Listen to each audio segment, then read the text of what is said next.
Chal mar piny Kenya pod wadhi godo wawere gi mano tenge mano nono tho mano mar Albert Ojwang nyakorom Gajwang wadonjo ne weche mago motenore kod siasa matin.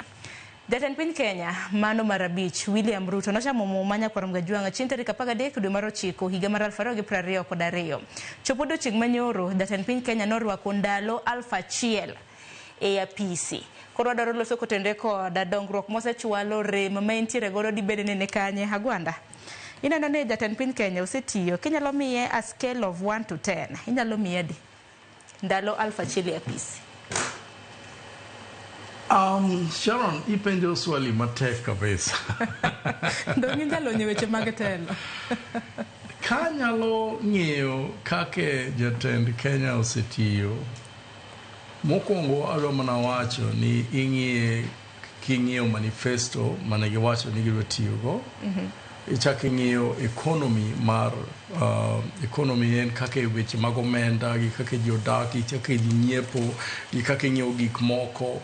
Ichak ing'iyo weche mag taxes kata ushuru ma ji chulo ka omedogi kata odwoko gi piny. Tichak ing'iyo gik miluongo ni foreign relations ni to wamedo osiepe adi to waseketho osiepe adi. To kae tichak ing'iyo Kenya ka ni to be wadongore koso ok wadongre. To dongruok ibiro ng'iyo e weche machalo mag uchumi kaka asewacho no, dongruok ibiro ng'iyo weche machalo weche mag skunde, dongruok ibiro ng'iyo weche machalo mag hospital, dongruok ibiro ng'iyo weche machalo kaka weche ndara, mage dongruok mwawacho ni gik machalo kaka dongruok wacho ni infrastructure.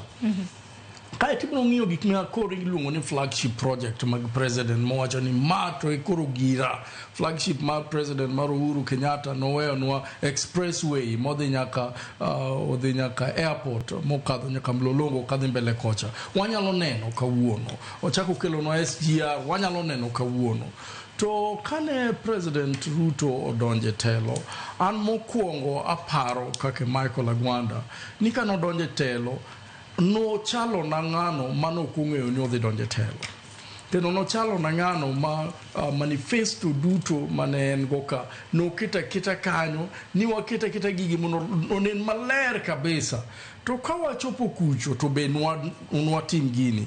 Ne en gosiepne mane iluongo ni Rigathi Gachagua, ne en deputy ne, kendo nosiepne ahinya madiere moko be gidwa rwakore kata kanyakla achiel gichalo jok manonyuol kumoro achiel ma gin rude.